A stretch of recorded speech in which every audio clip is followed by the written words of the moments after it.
The last time we see Lieutenant Columbo, he is doing exactly what he has always done. He is solving a murder. There is no farewell speech, no retirement party, no final case announced as the final case. He finishes the investigation the way he has finished every investigation for 35 years. He identifies the killer. He explains how he knew. And then he moves on, as if tomorrow will bring another body, another suspect, another conversation that begins politely and ends with handcuffs. But tomorrow never comes. The lieutenant walks into a Los Angeles night, and nobody ever sees him work again. That absence is the strangest thing about one of the longest careers in the history of television crime. Columbo solved murders from the late 1960s through the early 2000s. He outlasted entire eras of television. He survived format changes, network moves, and decades during which everything around him transformed beyond recognition. And when it was over, there was no ending, no closure, just a man in a wrinkled raincoat walking away from another solved case, carrying the same cigar and the same unfinished questions he had carried since the very first murder. To understand how he became that figure and why his last case ended like any other night on the job, you have to go back to the beginning. The case was called Prescription Murder, and it aired in 1968.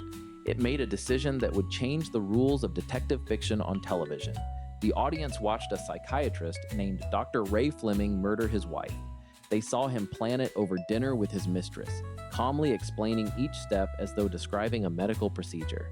They saw him execute the plan with clinical precision, staging the death to look like a burglary gone wrong, planting evidence with the confidence of a man who understood human behavior well enough to manipulate anyone who came looking for answers. They saw him believe, with the quiet certainty of a brilliant professional who had accounted for every variable, that he would never be caught. And then a detective arrived at the crime scene. He was polite. He was apologetic. He complimented the doctor's apartment. He mentioned that his wife always wanted a place with that kind of view. He asked questions that seemed random, almost directionless, as though he had wandered into the wrong investigation and was too embarrassed to admit it. His raincoat was wrinkled. His car was old. His manner suggested a man who was trying very hard to do a job he wasn't entirely equipped for. He didn't look like a threat to anyone, least of all a man as composed and self-assured as Dr. Fleming. That was the trick, and it was the only trick Lieutenant Columbo would ever need. Dr. Fleming treated the detective with the particular patience that intelligent people reserve for those they consider beneath them. He answered questions, he volunteered context, he explained the layout of the apartment, the timing of events, the nature of his relationship with his wife. He was cooperative and gracious, because cooperation cost him nothing when the person asking the questions couldn't possibly understand the sophistication of what he had done. But Columbo noticed things that Fleming's courtesy was designed to obscure. A clock that had been reset, a detail about the evening that Fleming mentioned once and then slightly contradicted 20 minutes later, a reaction to a question about his wife that lasted a half-second longer than grief would explain. The lieutenant didn't confront, he didn't accuse, he thanked the doctor for his time, he apologized for the intrusion, he started to leave, and then he stopped at the door. He turned around as if a thought had just occurred to him, and he asked one more question, just one. It went to the exact weakness in the alibi, the single thread that, when pulled, would eventually unravel everything Dr. Fleming had constructed. The question was phrased so casually that it barely seemed like a question at all. But the audience had already seen the murder, and they knew what Columbo was doing. He had been working toward that question from the moment he walked through the door. That first case established something no other detective show had attempted. The audience knew the killer, they knew the method, they knew the motive. The mystery was not who committed the crime. The mystery was how this rumpled, apparently confused lieutenant would prove it. A second case followed in 1971. Ransom for a Dead Man introduced Leslie Williams, a brilliant attorney who murdered her husband and staged an elaborate kidnapping to cover it. She was sharp, controlled, and deeply contemptuous of the unkempt detective who kept appearing at her door with stumbling apologies and questions that seemed to go nowhere. She treated him with polished condescension, the kind that comes naturally to someone accustomed to outthinking everyone in every room. Columbo accepted the treatment without protest. He thanked her for her time. He complimented her legal expertise. He asked if she wouldn't mind explaining just one small detail he couldn't quite work out on his own. She explained, she clarified, she corrected his apparent misunderstandings, and with each correction, she revealed something she shouldn't have known, something only the killer would have needed to conceal. By the time she realized the detective had been building a case from her own corrections, it was too late to stop correcting. When the regular cases began in earnest in the fall of 1971, the character had found his complete rhythm. The raincoat was no longer just a piece of clothing. It was a declaration. Every suspect Columbo visited lived in a world of tailored suits, designer furniture, and imported wine. Into that world walked a man whose coat appeared to have been slept in, whose tie was loosened, whose shirt was rarely fully tucked, and whose general presentation suggested that getting dressed was something he managed hastily on his way to somewhere more interesting. The coat was the first thing every killer noticed, and it was the first thing that led them astray. A detective who couldn't manage his own wardrobe couldn't possibly manage a murder investigation. That assumption destroyed them all. The Peugeot completed the picture. Columbo drove a convertible that looked older than most of the crimes he investigated.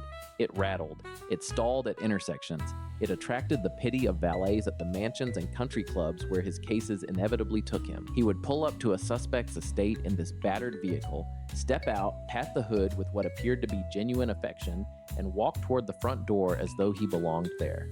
He never did belong there, and the car was the proof. And every suspect who noticed the car believed they had already measured the full extent of the threat. They had measured the coat and the car and concluded they had nothing to worry about. What they hadn't measured was the mind. The cigar became his thinking instrument. He chewed it more than he smoked it, rolling it between his fingers while he considered an answer, letting it hang from his lips while he studied a room. He offered cigars to suspects and cataloged their reactions. He asked about the cigars other people smoked and filed the answers alongside every other detail that might matter later. The cigar was simultaneously a personal comfort and an investigative tool, and the boundary between the two was never visible. The inverted mystery format was the engine beneath everything. Traditional detective stories hide the killer's identity and let the audience guess alongside the investigator. Columbo reversed that completely. The audience watched the murder happen. They knew who did it, they knew how, they often understood the motive before the first scene was over. The mystery was never who killed the victim.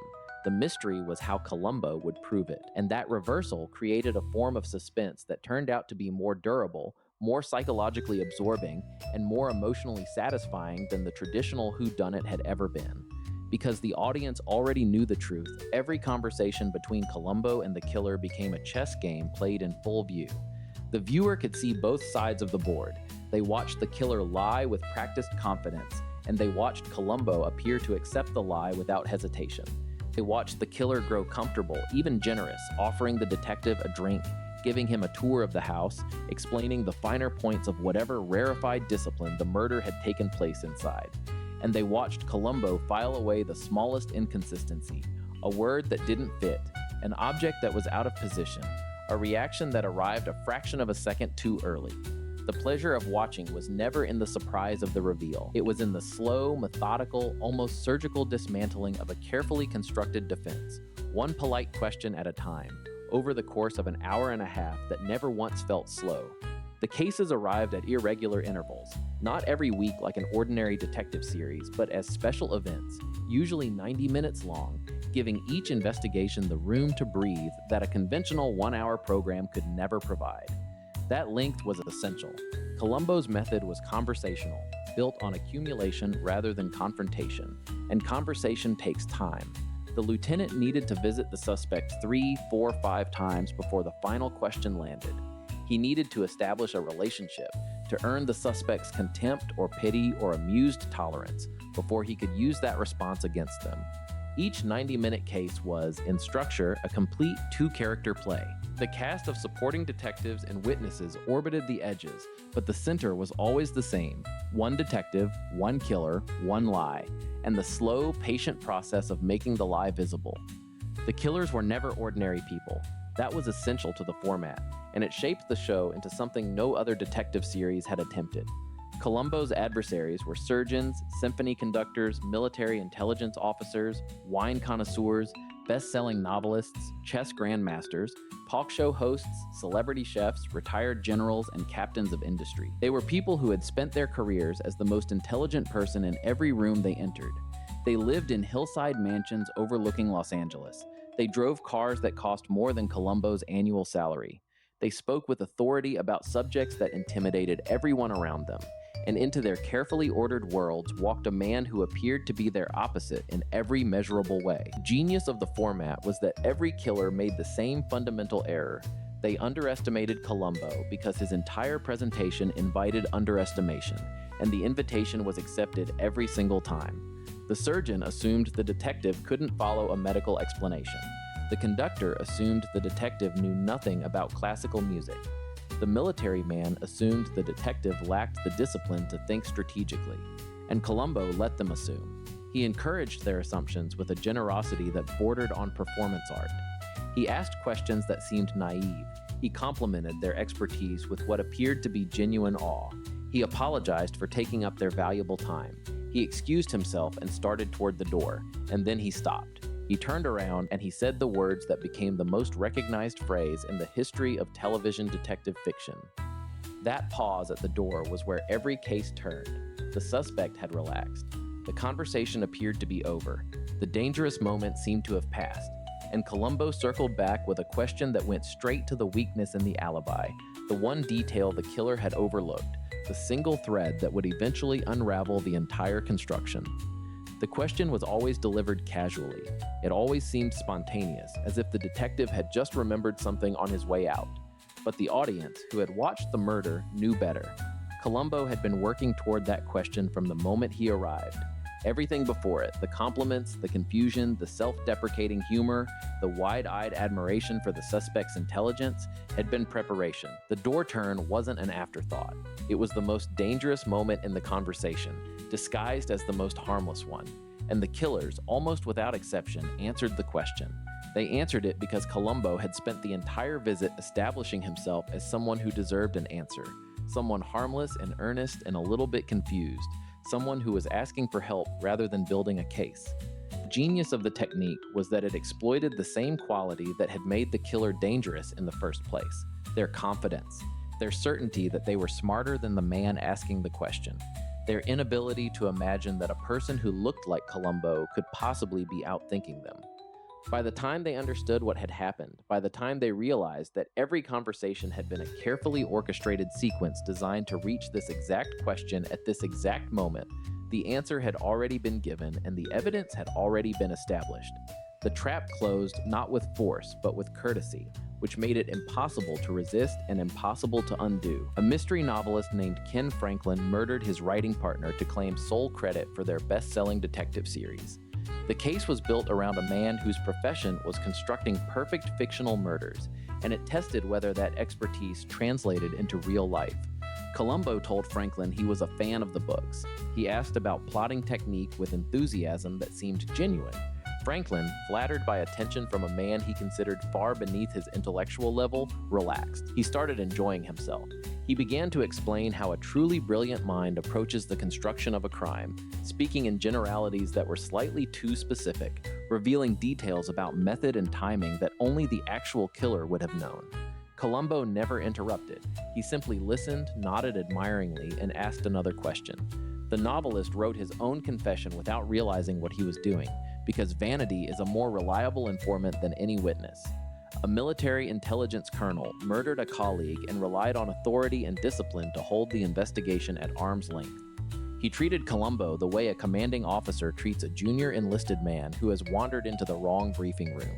The contempt was automatic and total. He answered questions in clipped sentences. He referred the detective to his staff.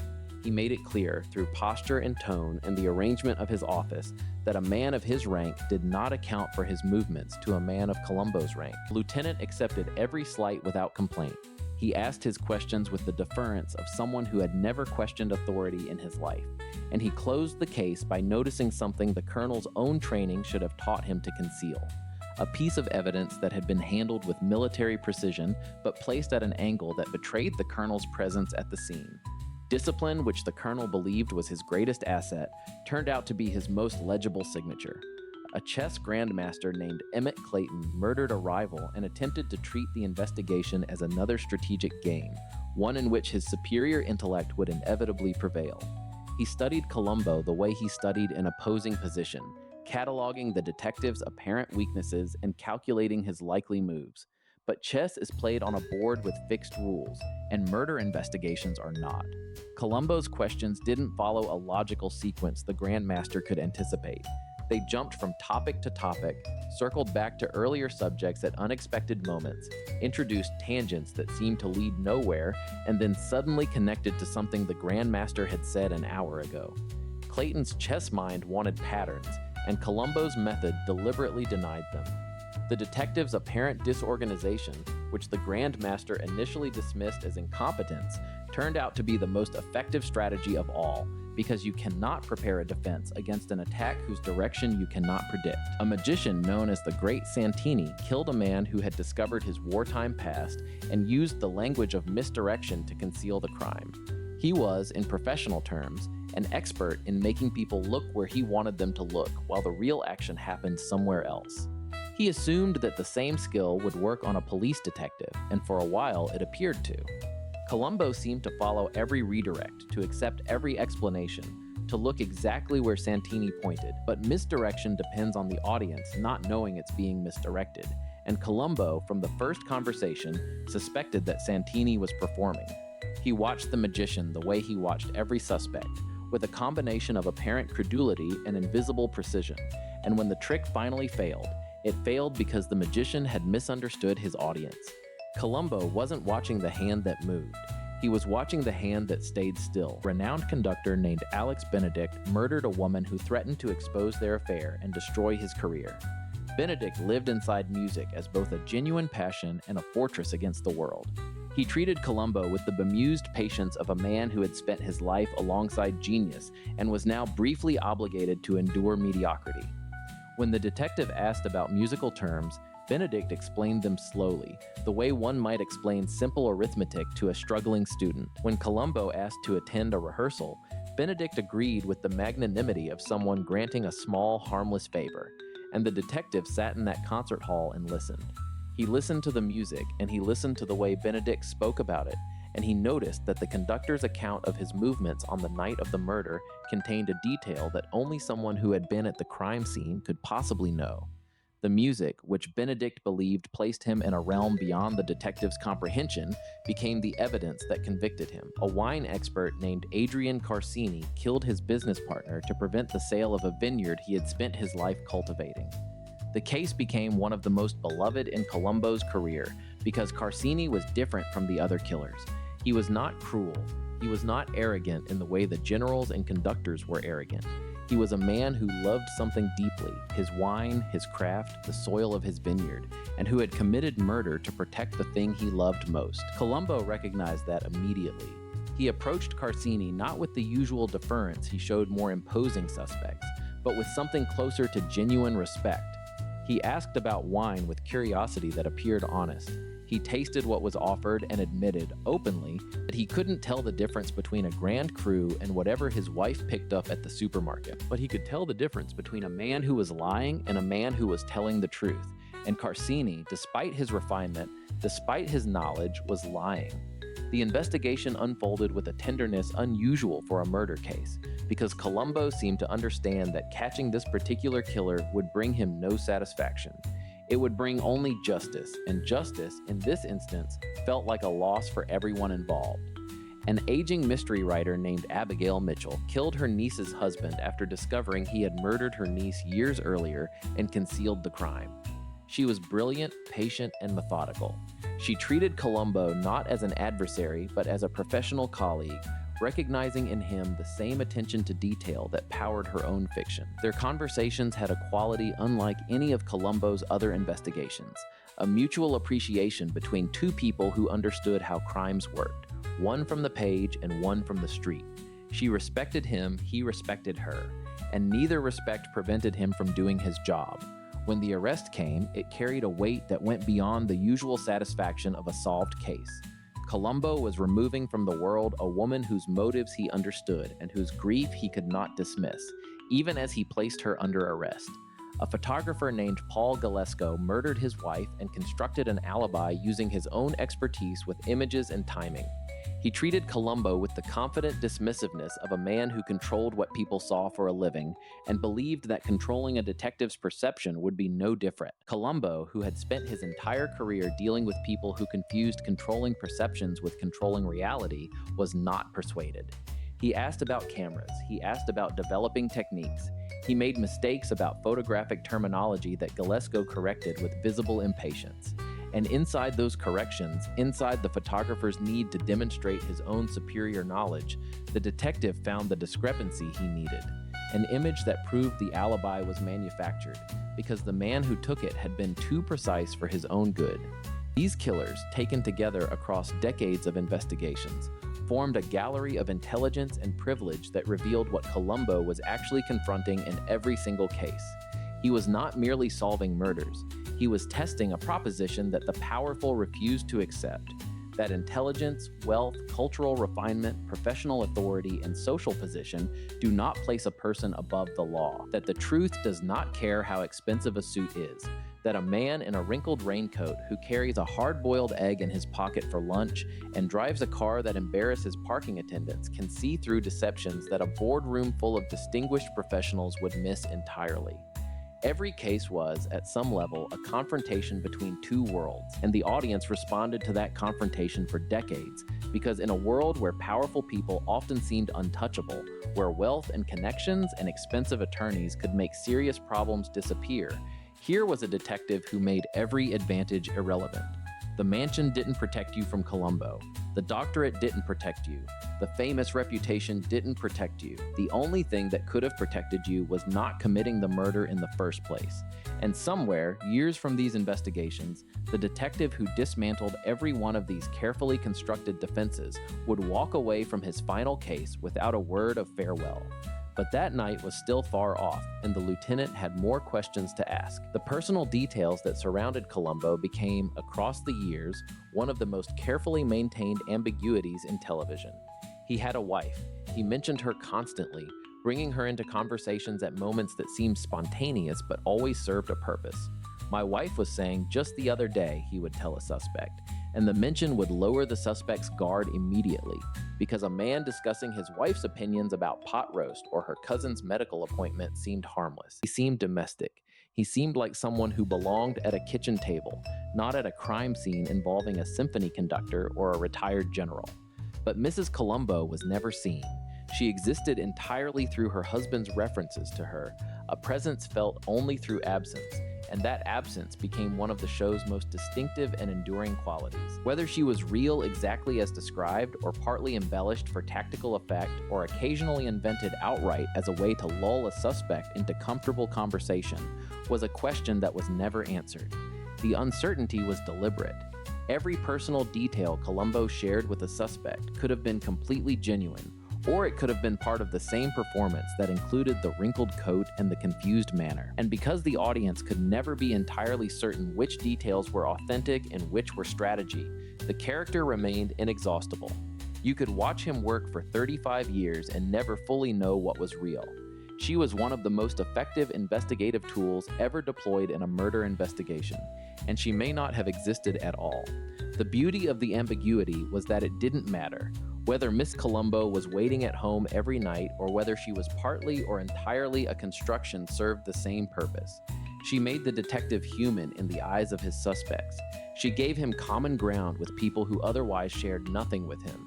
And she gave him a conversational weapon that no suspect ever learned to defend against, because defending against a man talking about his wife would have required admitting that the conversation was an interrogation, and that admission was the one thing no killer was willing to make. There was a dog.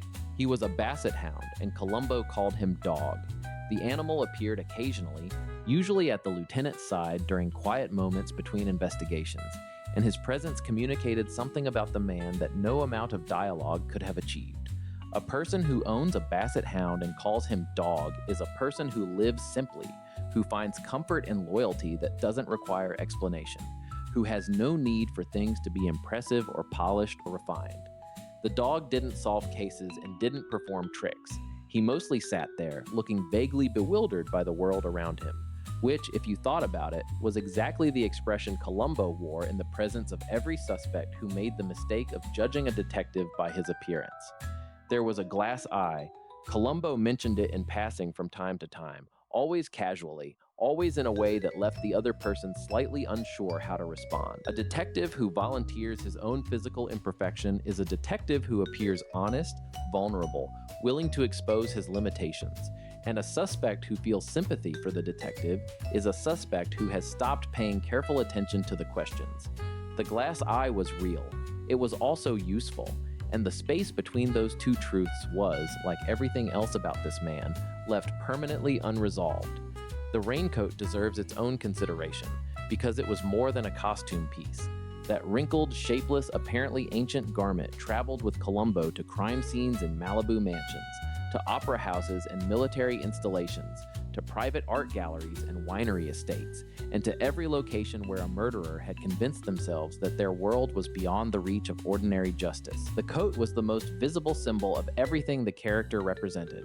It said, without words, that this detective did not belong to the world of the people he investigated. He came from somewhere else entirely. He lived differently.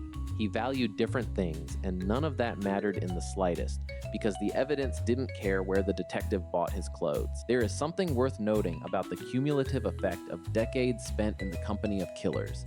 Each investigation brought Columbo into intimate contact with a person who had decided that another human being's life was worth less than their own comfort, career, reputation, or freedom. He sat across from these people. He ate their food. He admired their homes. He asked about their hobbies and their families and their professional achievements. And then he proved that they had ended someone's life and tried to erase the evidence. Case after case after case for years on end. The show never addressed what that cost him, because Columbo never addressed it either. He simply showed up at the next crime scene in the same coat, with the same cigar, carrying the same notepad, and began the process again. But the audience, if they paid attention across years of watching, could sense the weight accumulating. It showed not in what Columbo said, but in the way he looked at certain suspects in certain moments, with an expression that contained neither anger nor judgment, but something quieter and sadder, a recognition that intelligence and privilege and all the advantages a person could accumulate still weren't enough to prevent them from doing the worst thing a person can do. The show's understanding of loneliness was woven into the character so subtly that it was easy to miss. Columbo never appeared to have friends outside of work. He mentioned his wife constantly, but was never seen with her. His dog was his most visible companion. He spent his professional life in the homes of people who would never invite him to dinner, investigating crimes in social worlds he would never belong to. He was, in the most fundamental sense, alone. And yet he never seemed unhappy. He seemed content, occupied, engaged with the work in a way that suggested the work itself was the relationship that mattered most. The murders needed solving. The truth needed finding. And as long as there was a case to work, Columbo had a purpose that no amount of social exclusion could diminish. The image of a man in that coat, walking away from a completed case, alone, without recognition or ceremony, was becoming the central image of his career, even during the years when more cases lay ahead. Some cases earned their place in the lieutenant's career, not through the brilliance of the killer, but through the emotional complexity of the investigation. A case built around a retired actress who murdered a blackmailer exposed the vulnerability of a woman whose entire identity depended on a public image she could no longer fully control. Columbo treated her with a gentleness he reserved for suspects whose crimes grew from desperation rather than calculation. And the investigation became less about catching a killer and more about watching two people, one of them wearing a badge and one of them wearing a performance that had lasted decades, recognize something in each other that neither of them fully expected. Not every case was a contest between equals. Some were encounters between lonely people in difficult situations, and Columbo's empathy, whether tactical or genuine or both, gave those cases a weight that pure detective work could not explain.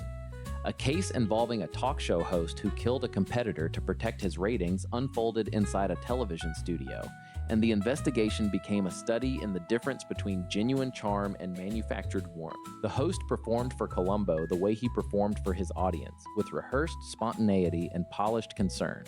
But Columbo, who had spent his entire career watching people perform, was not a receptive audience. He noticed the seams. He noticed where the sincerity stopped and the act began, and he noticed that the host's account of his movements on the night of the murder contained a detail that had been included deliberately to seem casual, which is the opposite of what casual actually sounds like. After years of steady investigations through the 1970s, the cases stopped. There was no announcement, no farewell, no final confrontation. The murders simply stopped landing on the lieutenant's desk. For more than a decade, Columbo was absent. The world of television changed around his empty chair. New detective programs arrived, built on speed and forensic technology and dramatic confrontations that bore no resemblance to the quiet, extended conversations Columbo had perfected. Other investigators solved crimes with laboratories and electronic databases and urgent, time-sensitive procedures. The patient, unhurried approach, the method of simply talking to a person until the truth surfaced through their own words, seemed to belong to another era entirely. The silence stretched on through the entire decade, and while it lasted, something unexpected happened. Columbo's reputation didn't fade during his absence. It grew. The cases from the original era played in reruns, and new audiences discovered the detective for the first time. People who had been too young to watch during the original run encountered the rumpled lieutenant and the inverted mysteries and responded to them with the same immediate recognition that the original audience had felt. The format hadn't aged. The character hadn't aged. The pleasure of watching a polite man in a bad coat dismantle a brilliant killer's alibi turned out to be immune to the passage of time because it was built on something permanent. The satisfaction of seeing arrogance defeated by patience is not a fashion. It is a human need. And then in 1989, a new case arrived. Columbo returned as though he had never been away. The raincoat was the same one. The Peugeot, against all mechanical probability, was still running. The cigar was lit, or half lit, or being chewed on in the familiar way. The manner, the politeness, the door turn, the habit of mentioning his wife at precisely the moment it would be most disarming, all of it was intact. The detective had not changed, but the world he returned to had changed around him in ways that were immediately visible. The killers of this later era were different from those of the original investigations. They were media figures, technology entrepreneurs, talk show hosts, celebrity fitness instructors, and executives in industries that hadn't existed when Columbo first picked up his badge. Their crimes left electronic trails. Their alibis involved security footage and digital records. The lies they told were more polished, delivered with the practiced ease of people who spent their professional lives performing for cameras. And Columbo adapted to all of it, slowly and entirely on his own terms. He still drove the same car, he still wore the same coat, he still carried a notepad and a pencil while younger detectives around him used whatever new equipment had recently been issued. But his method worked exactly as it had always worked, because the method had never depended on technology, depended on the fact that people who commit murder and believe they've gotten away with it cannot stop thinking about whether the investigating detective knows more than he's showing. And when that detective appears to be a harmless, slightly bewildered man in a bad coat, they can't decide whether they're safe or in danger. That uncertainty was Columbo's most powerful tool, and no amount of technological progress could make it obsolete. One case from the revival era tested the boundaries of the format in a way no previous investigation had attempted. A woman named Vivian Dimitri set out not merely to commit a murder and escape detection, but to destroy Columbo himself. She was avenging the conviction of the man she loved by targeting the detective who had put him away. For the first and only time, Columbo was the target rather than the investigator. The usual dynamic inverted in a direction the character had never experienced. Vivian had studied him. She understood his method. She knew about the wife, the dog, the coat, the car. She knew how the door turn worked, and she had prepared for it. The case forced Columbo to operate without his primary advantage, the element of surprise, because this adversary was not underestimating him.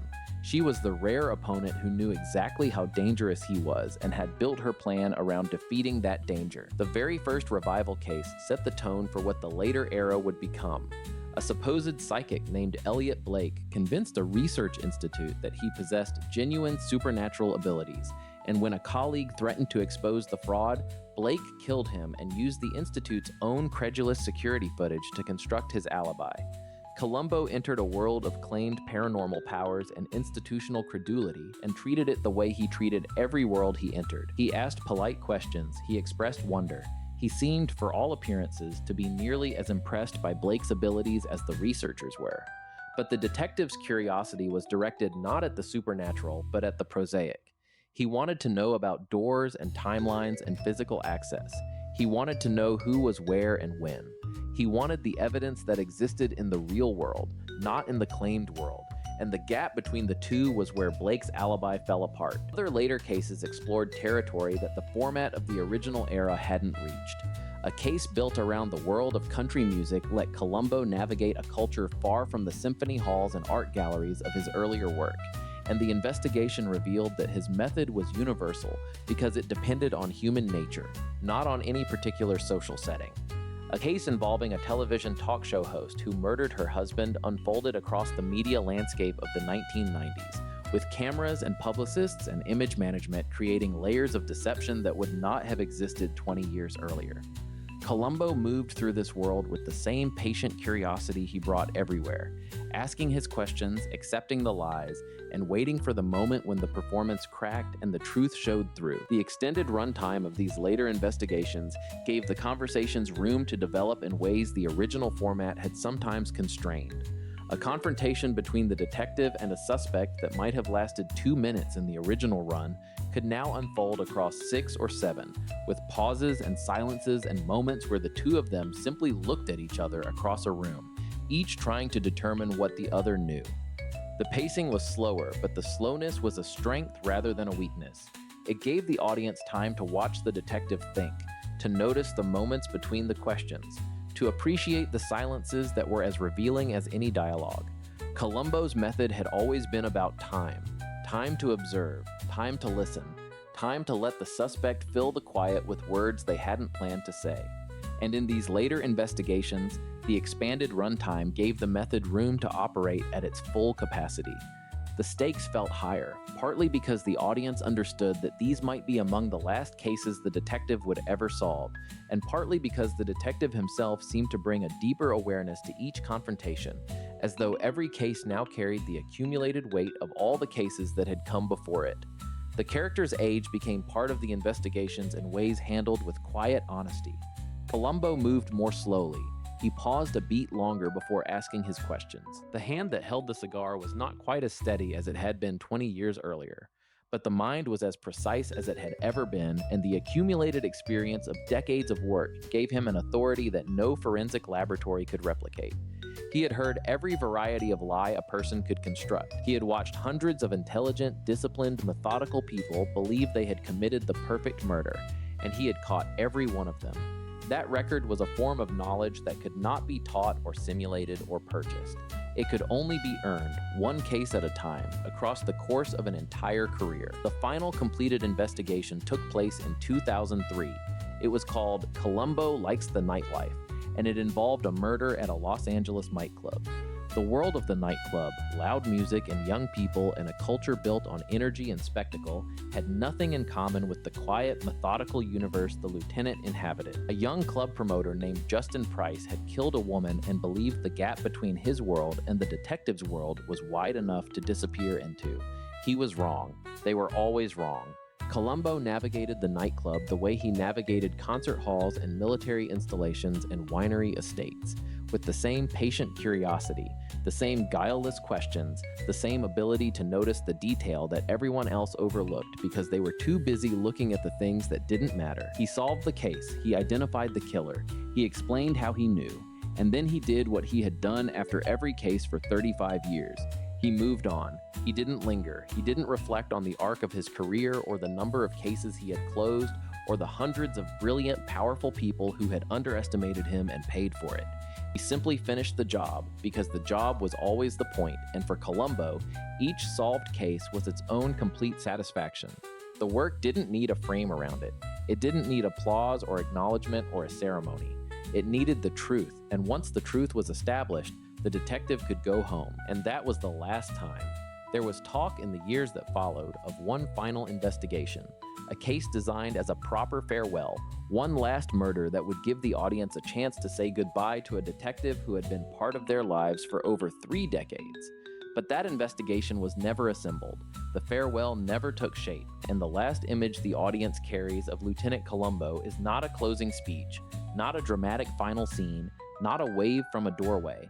It is a detective finishing his work and moving on to whatever comes next, exactly the way he moved on after every case since 1968, as if there would always be one more question to ask, as if there would always be one more door to turn back through. The planned farewell would have been the first time in 35 years of investigations that a case was designed around the detective's own story rather than the killer's. Every previous investigation had begun with someone else's crime and ended with Columbo's solution. The detective had never been the subject. He had always been the instrument through which the truth was recovered. And perhaps the farewell didn't happen because the character resisted it. Columbo was not a man who sought attention or recognition. He solved cases because cases needed solving. And when the last one was done, he simply walked away. That is either the saddest ending or the most honest one. And after 35 years, the distinction between those two things may not matter. That absence of an ending is, in its own way, the most fitting conclusion imaginable. Because Columbo was never a character who pursued endings. He pursued truth, and truth, once established, required no ceremony. He didn't need the courtroom speech.